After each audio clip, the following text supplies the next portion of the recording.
In a near 30-year history of the Premier League, only 7 sides have won that competition.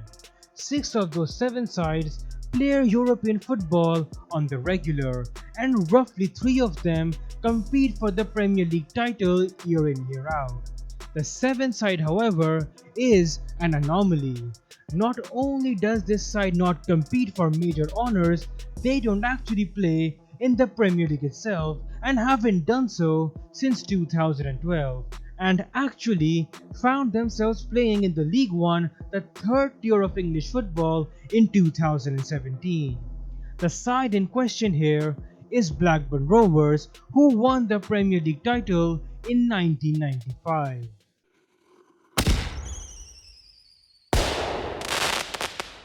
The reality of Blackburn Rovers is that season was a one-off season.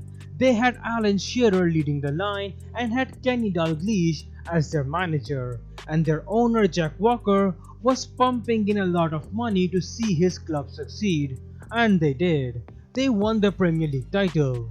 But after that season, Kenny Dalglish left.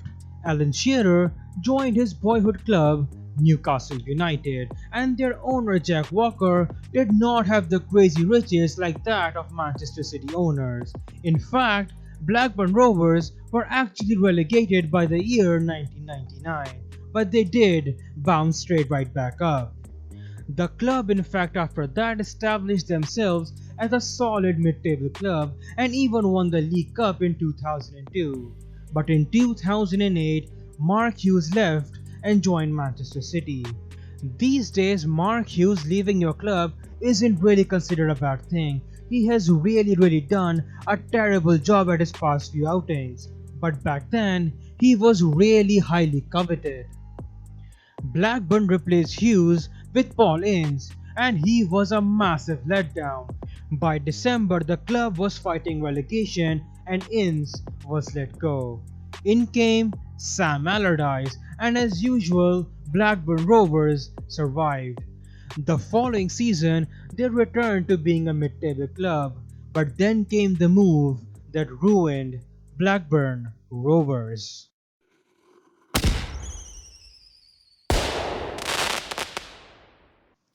Jerome Anderson is a football agent. He helped an Indian chicken company named the Venkys take over Blackburn Rovers. Within a week, Sam Allardyce was sacked and he was replaced by his assistant Steve Kean. Steve Kean had no professional experience at the very highest level. The only reason why he was given that role was because he too was represented by Jerome Anderson. This move did not go down well between the fans and the players alike.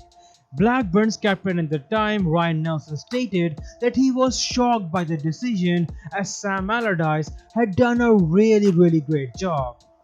Days later, Nelson was stripped of captaincy and by January he was sold to Tottenham Hotspur. These new owners were not popular at Blackburn.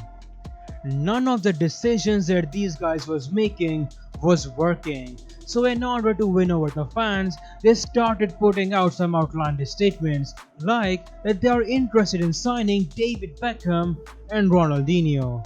Surprise surprise, none of these players came over, but they did however get back Rocky Santa Cruz, who was somewhat of a cult hero at the football club. Blackburn that season finished in 15th spot. Just to give you a little bit of context, at the time of Sam Allardyce's sacking at the club, they were sitting in 8th spot, meaning Sam Allardyce was the only reason that this football club survived. Venky's response to this was handing Steve Kean a 1-year extension. The summer transfer window didn't help the Venky's case either. Blackburn's marquee signings that summer were Everton's want-away striker Yakubu and Scott Dan, who had just suffered relegation with Birmingham City. These two players were replacing Phil Jones, who had just joined Manchester United, and Nikola Kalinic, who later down the line went on to play for the likes of AC Milan and Atletico Madrid. So unsurprisingly, Blackburn the following season were stuck at the bottom of the table. Normally any competent ownership here, would like to change the recruiters and the managerial staff. However, Venky's were willing to give Steve Kean another new contract. Blackburn fans were angry, Blackburn fans were furious. But let's just stop here and speculate as to what's actually going on over here.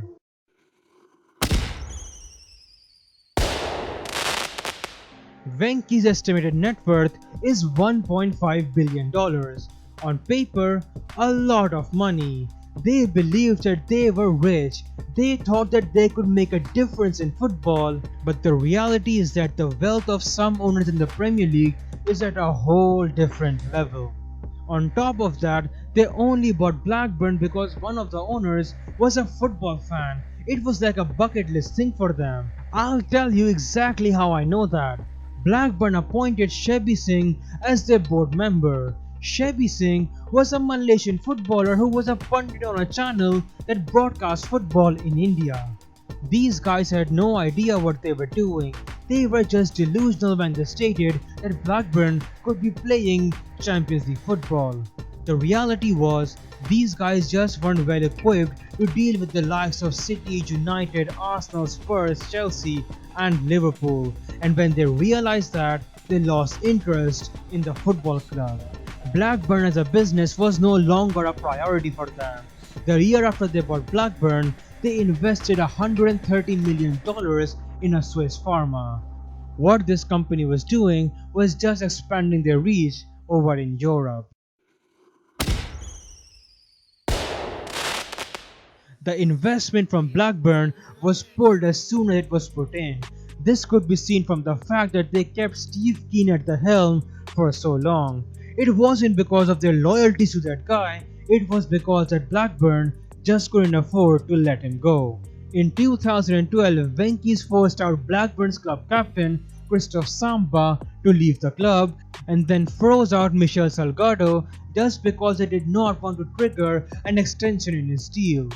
Unsurprisingly, Blackburn ended up getting relegated, but Blackburn as an investment for Venky's was now becoming a serious problem.